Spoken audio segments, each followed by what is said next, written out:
The Skoda Octavia is a car. I've always looked at this car before driving it and thought, this to me is the very definition of what a car is. It's got its engine up front, it's got a big space for passengers in the middle, it's got 4 doors and a big boot at the back. It's nice enough looking, it's the right shape, it basically fits all the criteria of how I would have thought of a car as a kid, but obviously modernised and up to date. The question is, does this car live up to that expectation of mine that it kind of does everything? It's essentially the only car that most people will need, and it's the car that I would recommend to most people if they just ask me, I need a car, what should I buy?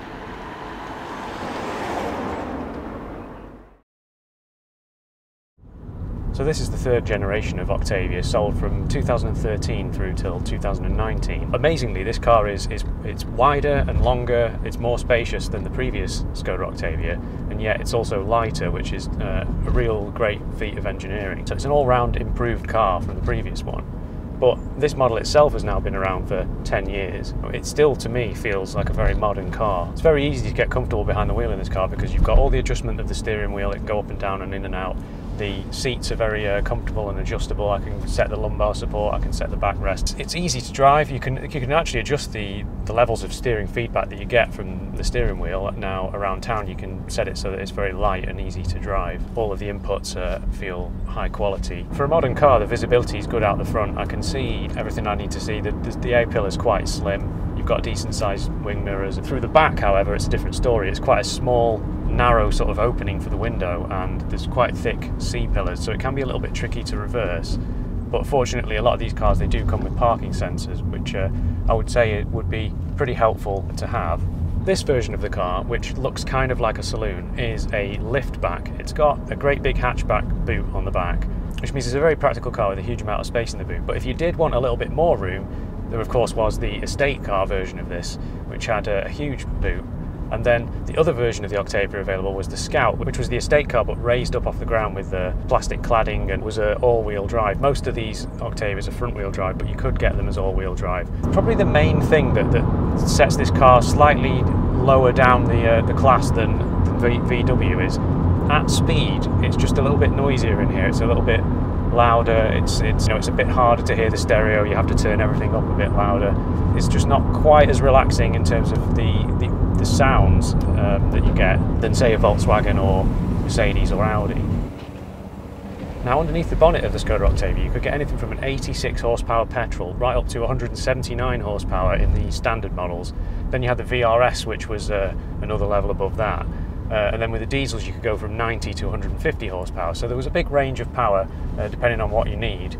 This car is a 1.4 TSI, which a few years back would have sounded like a teeny engine for a big car like this, but it's more than adequate. It's got 150 horsepower and this car only weighs just under 1200 kilos, so it's a very light car, and it's got a good turbo punch to it. It's definitely got all the performance you need. It does 0 to 60 in about 8 seconds.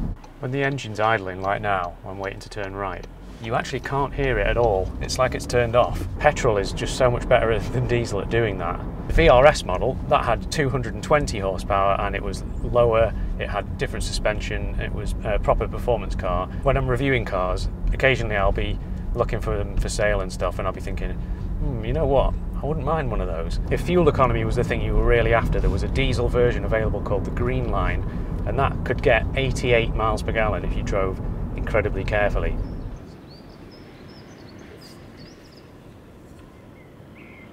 It's now time to ask backseat JJ what he thinks of the back of the Skoda Octavia. So what do you reckon back there, mate?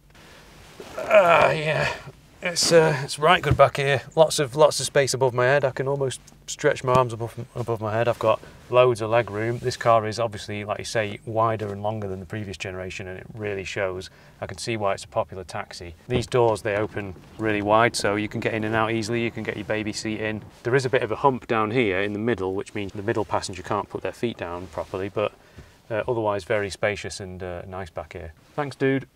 It is of course all very practical up here in front because it is a Skoda. You've got a good sized glove box, you've got a small cubby here underneath the armrest, you've got one in front of the gear stick under the centre console, and then there's one to the side of the steering wheel as well.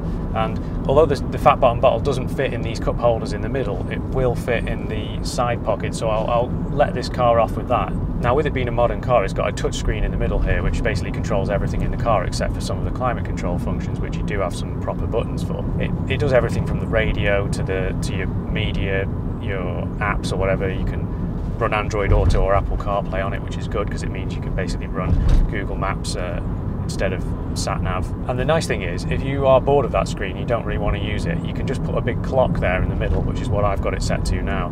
That's quite a nice touch. There was loads of equipment available on this car. You can tell by the fact that there's quite a lot of blank buttons down here in the centre console, despite the fact that this car is the SE. Now, the SE does come with things like cruise control.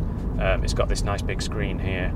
You've got lane keep assist and some other safety features. You could get radar guided cruise control, you could get a big panoramic sunroof on top, automatic traffic sign speed recognition. So one feature that this car has is, depending on which key you use, it remembers the settings of the car. So what you've set it up for yourself will be different to, say, your partner who has the other key. But it did lead to an interesting little problem for the owner, because every time she was getting in and driving it, the speakers weren't working in the back. When her partner got in and drove it, the speakers were working in the back, and they couldn't figure it out. It was like a really weird, like, haunted thing where, oh, never works for me, but it always works for you. But it was because the balance of the speakers was set to the front only for her and to the whole car for him. So they've managed to change it now. But it's just a funny little quirk of modern cars.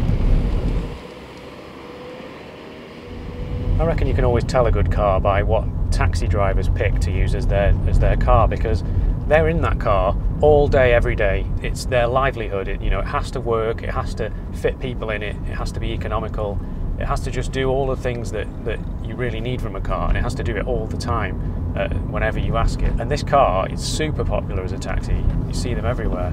Now, another important feature for this car to be the car to recommend, of course, it has to be safe, and this Skoda Octavia is very safe. It was a 5-star Euro NCAP rated car, which means it had the highest possible rating for crash test. It's a very solid, strong car with all the airbags and ABS and traction control and everything that you need. So it is a car that you could keep your family safe in. But the thing is, because this car is light, it's only 1,200 kilos or thereabouts, and it's low to the ground. It's not a big silly SUV raised up off the ground with a terrible centre of gravity and brick-like aerodynamics. So actually, it's surprisingly good to drive. I'm quite enjoying taking it around these sort of twisty country A and B roads. It's for this kind of car, a practical car that's popular with taxi drivers, it really doesn't feel bad at all around the corners. So that is a surprise to me.